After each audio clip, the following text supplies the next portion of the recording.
મિત્રો, ન્યૂઝ 7 ઇન્ડિયામાં આપ સૌનું હાર્દિક સ્વાગત છે।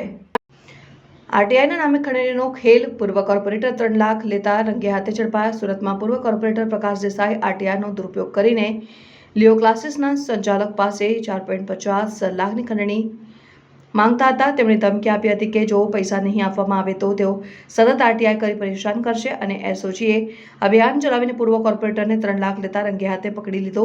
લિયો ક્લાસીસ વિરુદ્ધ વારંવાર આરટીઆઈ દાખલ કરી થિયેટર શબ્દનો ઉપયોગ ધરણા માટે, ટિકિટ શબ્દનો ઉપયોગ ખંડણી માટે ગુરુવારે મનપા કચેરી બહાર ધરણા ઉપર બેસવાનો પ્લાન। 4.50 લાખમાંથી 3 લાખ લેશે ત્યારે એસઓજીએ ટ્રેપ ગોઠવી પકડી લીધો। Reporter Rajubhai Sukadiya, news 7 India.